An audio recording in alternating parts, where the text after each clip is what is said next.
یہ پاک سید عالم صلی اللہ علیہ وسلم نے ہمیشہ قربانی فرمائی، ہمیشہ۔ آج تو حضور نے ایک فرمایا، اللہ ہم سب کو حج کی توفیق عطا فرمائے اور بار بار حج کی توفیق دے۔ صحابہ نے 40 حج فرمائے ہیں، 50 حج فرمائے، حضرت فضیل بن عیاض نے 60 حج فرمائے۔ اللہ کو توفیق دے، قبول فرمائے اور اللہ سب کو بار بار وہ موقع نصیب فرمائے۔ تو نبی پاک صلی اللہ تعالی علیہ وسلم نے حج ایک فرمایا، قربانی حضور جس دن مدینے آئے اس وقت شروع فرمائی، اور ہر سال حضور قربانی دیتے، ہر سال 2 جانور ذبح فرمائے۔ یا رسول اللہ صلی اللہ تعالی علیہ وسلم، 2 کا کیا مقصد فرمایا؟ ایک میری طرف سے، ایک میری غریب امت کی طرف سے۔ یا رسول اللہ صلی اللہ علیہ وسلم کس طرف سے فرمایا؟ ایک میری طرف سے، ایک میری امت کی طرف سے۔ کبھی فرمایا ایک میری طرف سے، ایک میرے اہل بیت اور میری امت کی طرف سے۔ 2 جانور حضور نے ذبح فرمائے، اور پھر میرے حبیب پاک صلی اللہ تعالی علیہ وسلم کے غلام مولا علی شیر خدا، ابن ماجہ کی روایت ہے، حضرت علی شیر خدا فرماتے ہیں کہ نبی پاک علیہ الصلوۃ والسلام 2 جانور ذبح کرتے تھے۔ خود حضرت علی کی جب باری آئی تو انہوں نے بھی 2 فرمائے۔ تو صحابہ نے پوچھا کہ علی 2 کیوں؟ 2 کس لیے؟ تو حضرت علی رضی اللہ تعالیٰ عنہ فرمانے لگے، مجھے میرے حبیب نے وصیت فرمائی تھی کہ علی تو نے 2 کرنے، ایک اپنی طرف سے کیا کرنا، ایک میری طرف سے کرنا۔ تو میں ایک اپنی طرف سے دیتا ہوں، ایک اپنے نبی پاک کی طرف سے دیتا ہوں صلی اللہ علیہ۔ 2 جانور۔ آپ لوگوں نے سنی ہوئی ہے یہ بات کہ مہینہ کھانا نہیں پکتا تھا حضور کے گھر میں۔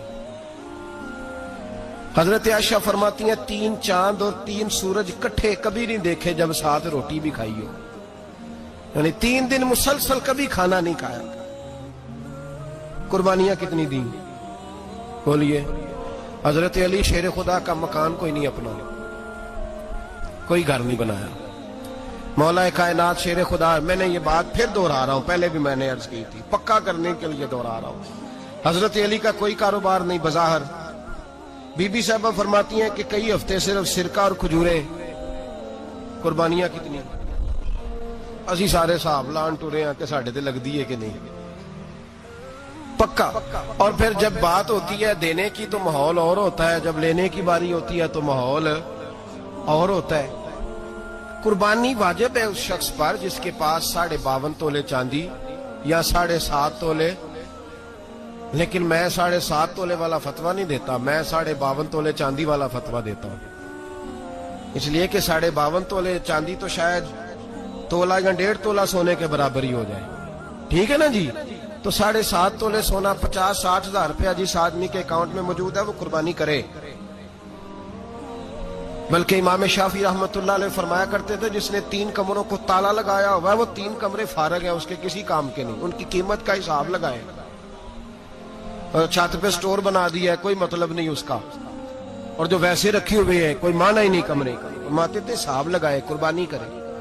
رب کریم کی بارگاہ میں دینے کا جب معاملہ آیا تو تو گول کر گیا کام۔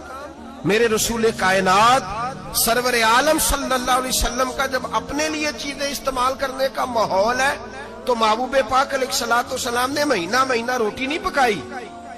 یہاں جو آدمی ہر جمعرات کو 4 کلو بکرے کا گوشت پکاتا ہے اور ہر تیسرے دن مرغی کا گوشت لاتا ہے، وہ قربانی کی باری آتی ہے تو کہتا ہے میرے پہ لگتی نہیں۔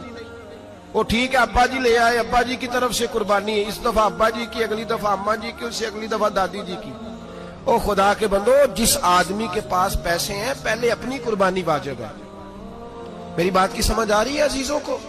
جو آدمی صاحب استطاعت ہے پہلے کس کی قربانی کرے گا؟ وہ کمائی کرتا ہے، اس کے اپنے اکاؤنٹ میں تنخواہ آتی ہے، ابا جی کے اکاؤنٹ میں نہیں آتی۔ اس نے اپنا بینک بیلنس چوری بھی رکھا ہوا ابا جی سے۔ پہلے اپنی قربانی کرے، اگر اس کو شوق ہے، دل کرتا ہے تو ایک اور خریدے، پھر ابا جی کی طرف سے کرے۔ اگر اللہ نے توفیق دیا تو ایک اور خریدے، اماں جی کی طرف سے کرے، اور اگر اس کے دل کو اللہ ٹھنڈک عطا کرے، سکون کرے، تو پھر اپنے رسول کی طرف سے بھی قربانی دے، پھر اپنے محبوب کی جانب سے بھی قربانی کرے۔ نبی پاک صلی اللہ تعالی علیہ وسلم نے ہر سال 2 قربانیاں دی، 10 سال، کل کتنی ہوگی 10 سالوں میں؟ بولیے۔ اور جب حضور حج کرنے گئے نبی پاک نے 63 اونٹ ذبح فرمائے، ایک اونٹ میں کتنی قربانیاں ہوتی ہیں؟ 63 اونٹ حضور نے ذبح فرمائے. اور حدیث بڑی مزیدار ہے. حضرت ابو ہریرہ رضی اللہ تعالیٰ عنہ فرماتے ہیں کہ جب اونٹ ذبح کرنے کی باری آئی تو ہم سوچ رہے تھے، پریشان تھے کہ یہ تو بڑا مشکل ہے ذبح کرنا، بڑا مشکل ہے، اس کو تو نہر کرنا پڑتا ہے، گرانا پڑتا ہے، باندھنا پڑتا ہے. سب سے مشکل کام اونٹ ذبح کرنا ہے. تو نبی پاک صلی اللہ علیہ وسلم کی تو عادت کریمہ ہے، اپنے ہاتھ سے ذبح کرتے ہیں حضور. وہ ہمارا اللہ خیر کرے، اب اللہ ہی حافظ ہے. ذبح کرنا تو دور کی بات ہے. ہمارا جو بی اے پاس لڑکا ہے نا، اس کو ڈر آتا ہے جانور کے پاس کھڑے ہوتے ہوئے. کہتے ہیں بچوں کو اندر لے جاؤ، 10 سال کا 12 سال کا، اس کو اندر لے جاؤ، ذبح کرنا ہے، روئے گا. اب بس کرو یار، یہ کس قوم سے تمہارا تعلق پڑ گیا ہے؟ ہمارے تو 12 اور 14 سال کے معوذ اور معاذ ابو جہل کی گردن کاٹ کے رکھ دیا کرتے تھے. اور تو بچہ بکرا ذبح کرنے سے ڈرا رہا ہے. اس کو کھڑا کر لا کے. قربانی تو جہاد کی ٹریننگ ہے. وہ کھڑا کر، اس کو کہا بیٹا یہاں کھڑا ہو، اللہ کے رستے میں بکرے کی گردن کاٹنی ہے. اگر کوئی شخص خدا رسول کے دین کی مخالفت کرے، کفر کا جھنڈا اٹھائے، تو اس کی گردن بھی کاٹنی ہے. یہ ٹریننگ ہے بچوں کے لیے. یہاں عجیب ماحول ہے، ڈر لگ رہا ہے، پیچھے ہٹ جاؤ. اور جس صاحب کی قربانی ہے وہ بھی کوئی 1.5 کلومیٹر کے فاصلے پہ کھڑے ہیں، دور کھڑے ہو کے دیکھ رہے ہیں. نفیس ہی بڑے ہیں جناب، لطیف ہی بڑے ہیں. کپڑوں کو کوئی قطرہ خون کا لگ گیا تو بڑی مصیبت بن جائے گی. اور امیر آدمی، اس کا تو گھر کسائی نے خود فون کیا ہے کہ صاحب سب سے پہلے میں آپ کے گھر آؤں گا. اس کو پتہ ہے کہ منہ مانگی قیمت ملے گی. مہربانی فرمائے، قربانی میرے رسول پاک صلی اللہ علیہ وسلم سے زیادہ نفاست والی طبیعت کسی کی نہیں. صحابہ کہتے ہیں اتنا حسین محبوب کا انداز تھا کہ کبھی کپڑوں پہ مکھی بھی نہیں بیٹھی تھی. اور حضور سے ہم سلام لیتے تھے، دست مبارک چومتے تھے تو ہمارے ہاتھوں سے کستوری کی خوشبو آنے لگتی. اور فرماتے ہیں نبی پاک کا ہاتھ یوں ہوتا تھا کہ برف بھی اتنی ٹھنڈی نہیں جتنا پیارا حضور کا ہاتھ ٹھنڈا ہوتا تھا. پھر بھی حضور دست مبارک میں خنجر پکڑتے، جانور کو لٹاتے اور اپنی طامت کو سمیٹتے، اور اللہ کے حبیب گھٹنا رکھتے اس کی گردن پر، اور بسم اللہ اللہ اکبر کہہ کے ذبح فرماتے. حضور خود دست مبارک سے. تو اتنا زیادہ نازک مزاج ہو گیا ہے کہ اب یہ والی سنت ادا کرنا مشکل ہو گیا تیرے لیے. 63 اونٹ ہیں. اور صحابہ کرام علیہم رضوان فرماتے ہیں کہ حال یہ ہے، ہم سوچ رہے ہیں کیسے ذبح کریں گے، کیا کریں گے، کیسے گرائیں گے. اور نبی پاک صلی اللہ علیہ وسلم کہتے ہیں ہم ابھی سوچ میں ہی تھے کہ حضور نے چھری پکڑی. خنجر جب حضور نے اٹھایا تو فرماتے ہیں اونٹ دوڑتا ہوا آیا اور نبی پاک کے سامنے آ کے لیٹ گیا. فرماتے ہیں اللہ کے رسول نے بسم اللہ اللہ اکبر کہہ کے ذبح کیا. اس نے ٹانگ بھی کوئی نہیں ہلائی، پیر بھی کوئی نہیں ہلایا.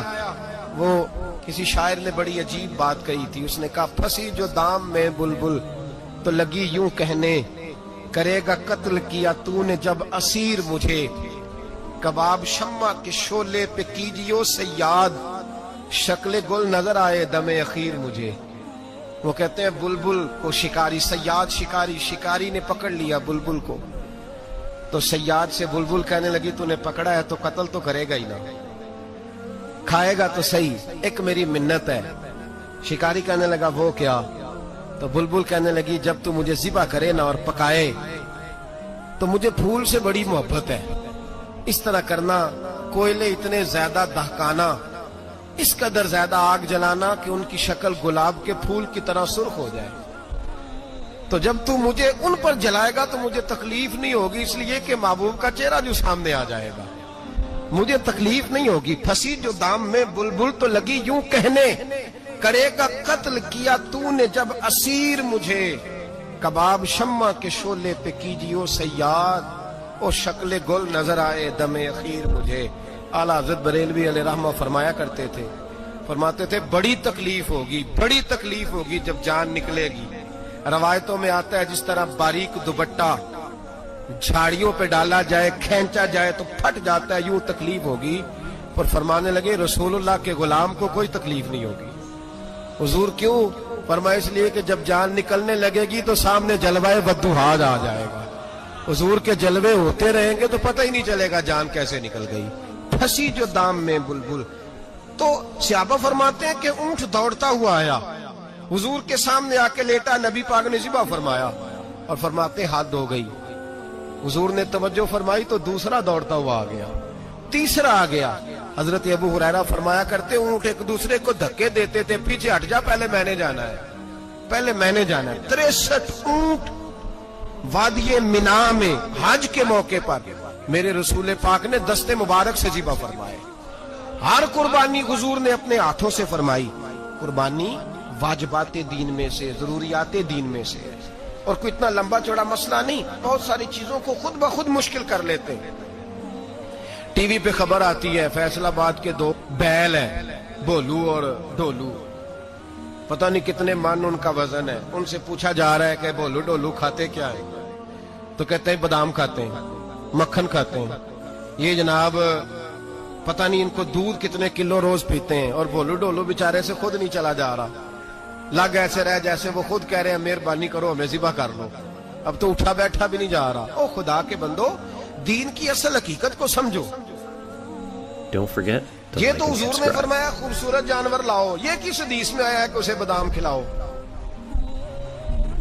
آج لوگ انسانوں کو روٹی نہیں مل رہی اور جانوروں کو بادام کھلا رہے ہو. اس کے حصے میں جو اللہ نے شے رکھی ہے نا وہ چارہ ہے. اس کو چارہ کھلاؤ اور اچھے طریقے سے پیٹ بھر کے کھلاؤ. جانور کو پیٹ بھر کے چارہ کھلایا جائے تو جتنی اس کی طبیعت ہوتی ہے اس حساب سے وہ صحت مند ہو جاتا ہے. باقی یہ تو آپ کسی شخص کو اتنا کھلا دیں کہ اس کا پیٹ اتنا بڑا ہو جائے, پھول جائے, تو وہ بیچارہ تکلیف میں آئے گا کہ نہیں آئے گا؟ یہ کس قسم کا ماحول ہے؟ ایک بکرا بکا لاہور میں اور سیٹھوں نے شرطیں لگائی ہوئی ہیں, میں 5 لاکھ کا لایا ہوں تو میں 9 لاکھ کا. یہ کیا چکر ہوا؟ مجھے اتنا کھلایا جی اس کو فلاں چیز. یہ کس نے کہا ہے کھلانے کا؟ بادام کھانا کس حدیث میں آیا؟ کس صحابی نے اپنے بکرے کو بادام کھلائے؟ کس نے مکھن کھلایا؟ کس نے پیڑے کھلائے؟ بس کرو, عجیب تماشا لگ گیا. اور یہاں تو اتنی بری حالت ہو گئی ہے کہ عورتیں ناچنے لگی ہیں قربانی کے جانوروں کے آگے, بیبیاں بیچنے لگی ہیں. اللہ کے غضب کو آواز نہ دو. یہ قربانی ہے کہ ہر چیز کا, مذہب کی ہر شے کا مذاق بنا دیا ہے. جس دین نے عورت کی اپنی قربانی بھی ہو تو اس کو ذبح کرنے کی اجازت نہیں دی, مرد ذبح کرے گا. جو دین کہتا ہے کہ عورت ذبح نہیں کرے گی, وہ عورت بیچ سکتی ہے اللہ کے جانور. یہاں جس کا میں نے رمضان میں بھی کہا تھا, پھر بات دہراتا ہوں, سارا سال ناچتے گاتے ہیں اور عید کا موقع آتا ہے تو 2-4 مولوی بٹھا کے وہ دین سکھانا شروع کر دیتے ہیں. کوئی پتہ ہی نہیں, کوئی خبر ہی نہیں. جس بوتل میں کل تک شراب بک رہی تھی اسی میں دودھ پلاؤ گے؟ جس برتن میں کل تک پیشاب تھا اس میں آج لوگوں کو شہد پلاؤ گے؟ بس کرو, یہ مذاق نہیں, یہ رسول اللہ کا دین ہے. نبی پاک سید عالم صلی اللہ تعالی علیہ وآلہ وسلم نے کوئی ذمہ عورت کے کوئی چیز نہیں لگائی ایسی جس میں اسے مردوں کے ساتھ شامل ہونا پڑے. اور عورت سمجھ ہی نہیں رہی کہ یہ اس کی تذلیل ہے, عزت نہیں. صابن بک رہا ہے تو ساتھ بی بی کھڑی ہے, شیمپو بک رہا ہے تو عورت اس کی جو ہے وہ ایڈ دے رہی ہے. یہ عزت ہے عورت کی؟ رسوا کر دیا تم نے ہر شے میں عورت. اب قربانی کا جانور بھی بی بی بیچے گی؟ غیرت کہاں گئی اس قوم کی؟ میرے رسول پاک سرور دو عالم صلی اللہ تعالی علیہ وسلم کو کسی نے آ کے کہا فلاں قبیلے کے لوگوں نے عورت کو سربراہ بنایا ہے, عورت کو آگے لگا لیا. فرمایا تباہ ہو گئے وہ لوگ انہوں نے عورتوں کو اپنے آگے پیشوا بنا لیا. جس رب نے عورت کو نبوت نہیں دی, امامت کرنے کا حق نہیں دیا, کس چکر میں لوگ پڑ گئے؟ 5 لاکھ کا جانور کس لیے لائے ہو؟ 5 لاکھ کا تفاخر کے لیے, دکھانے کے لیے؟ تو اگر 50,000 کا 60,000 کا بھی جانور لاتا تو اچھا آ جاتا. اور 50,000 کا جانور لائے تو 5 لاکھ میں کتنے آتے ہیں بولے؟ تو 10 جانور ذبح ہوں گے تو کتنے غریبوں تک گوشت جائے گا, کتنے گھروں کا بھلا ہوگا. ہر چیز کا چکر الٹا کر دیا گیا ہے. اور صرف حج کے لیے ہوتی تو میرے رسول پاک ہر سال قربانی نہ کرتے, اور میرے نبی پاک قربانی دینے کا حکم. ایک اور بات بڑی لوگ پوچھنے لگے, کہتے جی گائے کی ہوتی ہے, بھینس کی بھی ہوتی ہے کہ نہیں؟ چلو جی اب نئی بات نکل آئی.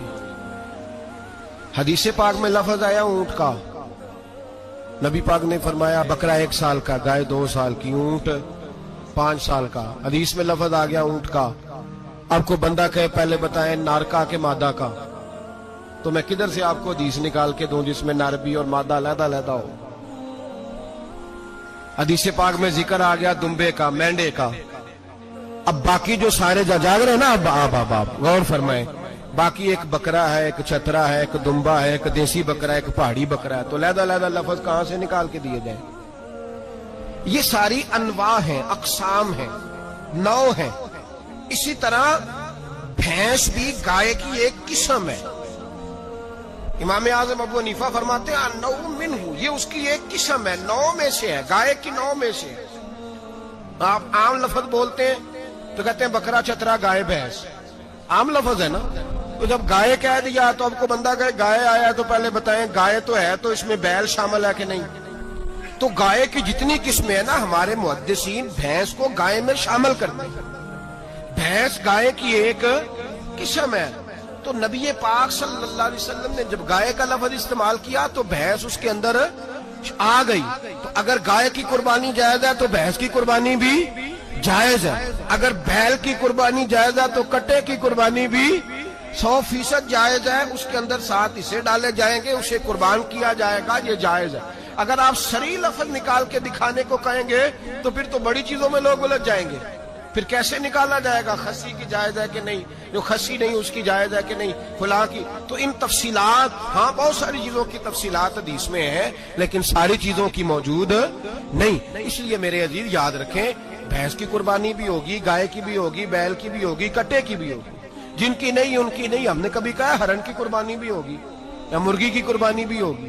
تو حدیث مبارکہ کے اندر جو چیزیں موجود ہیں ان کی جتنی اقسام ہیں ان سب کی قربانی کرنا ہاں جائز ہے. اور میرے نبی پاک صلی اللہ علیہ وسلم نے فرمایا جانور خوبصورت ہو، لنگڑا نہ ہو، کانا نہ ہو، زخمی نہ ہو، خوبصورت جانور لاؤ، اس کو لا کے ذبح کرو. لوگ کہتے ہیں چلو اتنے پیسے اللہ کے رستے میں دے دیں، تو یہ کافی نہیں کافی. مسلم شریف میں، بخاری شریف میں میرے نبی پاک سید عالم صلی اللہ تعالی علیہ وسلم نے فرمایا 10 ذی الحج کو اللہ کی نظر میں ابن آدم کا سب سے پسندیدہ عمل.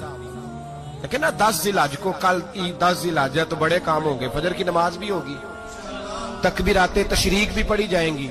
آج فجر سے شروع ہو گئی نا، 9 کی فجر سے لے کر 13 کی عصر تک تکبیرات تشریق پڑھی جائیں گی. اللہ اکبر، اللہ اکبر، لا الہ الا اللہ واللہ اکبر، اللہ اکبر وللہ الحمد، اللہ اکبر، اللہ اکبر، لا الہ الا اللہ واللہ اکبر، اللہ اکبر وللہ الحمد، اللہ اکبر، اللہ اکبر، لا الہ الا اللہ واللہ اکبر، اللہ اکبر وللہ الحمد. کوشش کریں جب بھی پڑھیں 3 بار پڑھیں. تکبیرات تشریق بھی پڑھی جائیں گی، فجر کی نماز بھی کل ہوگی، عید کی نماز بھی ہوگی، لوگ اور بھی کو ذکر اذکار کریں گے. لیکن میرے نبی پاک صلی اللہ علیہ وسلم نے فرمایا 10 ذی الحج کو اللہ کو اپنے بندے کا جو کام سب سے زیادہ پسند ہے وہ یہ ہے کہ وہ اللہ کے رستے میں جانور کا خون بہائے.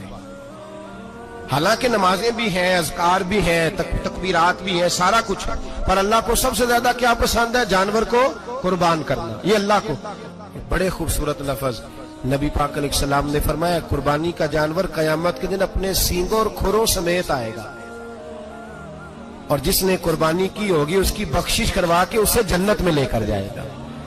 تو فرمایا ابن آدم کا سب سے پسندیدہ عمل یہ، سب سے پسندیدہ، کہ وہ 10 ذی الحج کو قربانی کریں، کوشش کریں خود ذبح کریں اپنا جانور. یہ حضور کی سنت ہے. یہ نہ ہو سکے تو نبی پاک صلی اللہ علیہ وسلم نے اپنے ہاتھوں سے ذبح کرنے لگے حضرت فاطمہ کا جانور. تو فرمایا فاطمہ ادھر آ کے اس کے پاس کھڑی ہو جاؤ، میں تمہارا جانور ذبح کرنے لگا ہوں. اپنے جانور کے پاس کھڑے ہوں. میرے جو بھائی ذبح کرنے کا کام کرتے ہیں نا، قصاب ہم کہتے ہیں، سارے قصاب نہیں ہوتے، بہت سارے لوگ یہ سعادت حاصل کرتے ہیں اور بڑے نیکی کا کام کرتے ہیں. اللہ انہیں بڑی بہترین جزا عطا فرمائے گا، بڑا خیر کا کام کرتے ہیں. لیکن چونکہ رش ہوتا ہے ایسے لوگوں کے پاس، تھوڑی جلدی بھی ہوتی ہے. پہلی تو کوشش کریں تکبیر خود ڈالیں، یہ نہیں ہو سکتا تو قریب کھڑے ہوں. ہمارے ہاں ایک رواج یہ بھی ہے کہ 2 بندے ہاتھ رکھتے ہیں. ذبح وہ کر رہا ہوتا ہے تو جس کی قربانی ہوتی ہے اس کو کہتے ہیں تو بھی ساتھ ہاتھ رکھ. ہوتا ہے نا جی بہت ساری لوگوں. اب حکم یہ ہے شریعت اسلامیہ کا کہ جب جانور ذبح کریں گے تو پڑھیں گے بسم اللہ اللہ، بسم اللہ اللہ۔ ہاں نبی پاک صلی اللہ علیہ وسلم نے لمبی دعا پڑھی، صحابہ بھی لمبی دعا، انی وجہت وجہی للذی فطر السماوات والارض حنیفا وما انا من المشرکین، یہ بھی پڑھا۔ اور پھر میرے رسول پاک صلی اللہ علیہ وسلم نے یہ بھی کہا کہ اللہ میری طرف سے قبول فرما، میری امت میری اہل بیت کی طرف سے قبول فرما۔ صحابہ جب جانور ذبح کرنے لگتے پہلے یہ دعا پڑھتے، پھر کہتے اللہم تقبل منا کما تقبلتا خلیل کا ابراہیم علیہ السلام وتقبلتا حبیب کا محمد صلی اللہ علیہ وسلم، اے اللہ ہم سے بھی قبول فرما جیسے تو نے حضرت ابراہیم سے قبول فرمائی اور جیسے اپنے حبیب حضرت محمد صلی اللہ علیہ وسلم سے قبول۔ یہ ساری دعا پڑھیں، اور جب جانور ذبح کرنے لگے تو پھر پڑھیں بسم اللہ اللہ، بسم اللہ اللہ۔ اچھا دو آدمیوں نے ہاتھ رکھا ہوا ہے، دو آدمیوں، اب اگر ایک نے بھی نہ پڑھی بسم اللہ اللہ اکبر تو جانور حلال نہیں ہوگا، دونوں کو پڑھنا پڑے گا۔ یہ مسئلہ یاد رکھیں۔ ایک اور بات بھی بتانی ہے آپ کو، وہ بھی آپ نے یاد رکھنی ہے۔ قربانی کے بڑے جانور میں کتنے حصے ہوتے ہیں؟ 7۔ اب 7 حصوں میں 7 کی نیت قربانی کی ہونی چاہیے، 7 کی۔ 6 حصے ڈال گئے، جو چلے تھوڑے سے زیادہ امیر لوگ نہیں تھے، نارمل تھے، انہوں نے 6 حصے ڈال لیے۔ 7واں امیر آدمی تھا، اس کو جا کے کہا یار ایک حصہ نہیں مل رہا، تو چل تو نے تو 2-3 بکرے لیے ہوئے ہیں، تو بھی شامل ہو جا۔ اس نے پہلے تو کہا نہیں یار میں نے اب لے لیا، پھر جب اصرار کیا تو کہا چلو ٹھیک ہے بڑے گوشت کا قیمہ کرا لیں گے۔ تو اس طرح کرو، ڈال لو میرا بھی حصہ۔ اب 6 کی نیت قربانی کی، 7ویں کی گوشت کی، کسی کی بھی قربانی نہیں ہوگی، گئے سارے۔ اب اس کے لیے شرط کیا ہے کہ اس کو بھی آپ، اصل میں ہمیں مسائل نہیں آتے، نہ ہم سیکھتے ہیں نہ پتہ کرتے ہیں، پھر خرابی ہوتی ہے۔ اب اس سے کہیں کہ یار قربانی سے پہلے اپنی نیت کا اعادہ کر، اپنی نیت کا اعادہ کر، بتا کہ تیری نیت کیا ہے، اور اگر غلط ہے تو صحیح کر لے، تاکہ سب کی قربانی تو بتا۔ یہ جو تو رکھ رہا ہے قربانی، تو کس کی قربانی کر رہا ہے؟ دادا جی کے نام کی، ابا جی کے نام کی، اپنے پیر کے نام کی، استاد کے نام کی، یا رسول پاک صلی اللہ علیہ وسلم کے نام، نبی پاک کے نام کی؟ اس سے پوچھیں، اور جو وہ نیت بتائے اس نیت کی دعا ہوگی، اس کی طرف سے کہا جائے گا اے اللہ اس کی طرف سے اسے قبول۔ میری بات کی سمجھ آ رہی ہے میرے عزیزوں کو؟ اور اس ارادے کے ساتھ قربانی، اگر ایک کی بھی نیت خراب ہو گئی تو مسئلہ بگڑ گیا۔ اس لیے ان مسائل کو، اور نبی پاک کے نام کی جو قربانی ہوگی، سبحان اللہ، میں کرامات کا زیادہ قائل نہیں، ہم کرامات کے نہیں کیفیات کے قائل ہیں، کیفیات کے۔ اور دین ویسے بھی لفظوں کا نام نہیں، کیفیت کا نام ہے۔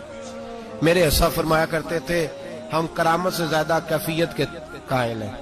اگر مرید ساری زندگی کرامتیں سناتا رہے اور کبھی اسے مدینے جانے کا شوق ہی پیدا نہ ہو، کبھی نبی پاک کے نام پہ آنسو نہ آئے، تو پھر کرامت کا فائدہ نہیں، کیفیت تو ملی نہیں اسے۔ ہم کیفیت، اسی طرح ہم نظرانے کے نہیں نظر آنے کے قائل ہیں۔ تو بھائی یہ یاد رکھ لیں، کیفیت کا نام دین ہے، نبی پاک کے نام کی قربانی۔ میں قائل تو نہیں کرامت کا، لیکن ایک بات میں نے اپنے ایک استادوں سے، ایک بزرگوں سے سنی ہے، میرا دل کرتا ہے وہ سنا دوں آپ کو۔ اور بزرگوں کا قول ہے اصل رنگ جو میں عرض کر رہا ہوں اسی رنگ میں اس کو رکھیے گا، اور جس حد تک میں بات کر رہا ہوں اسی حد تک رکھیے گا۔ اب ہر آدمی کے پاس موبائل ہوتا ہے، فوراً بات ریکارڈ ہوتی ہے، فوراً میڈیا پہ جاتی ہے، فوراً لوگ کمنٹس کرتے ہیں۔ تو بھائی جس حد تک سناؤں اسی حد تک رکھیے گا۔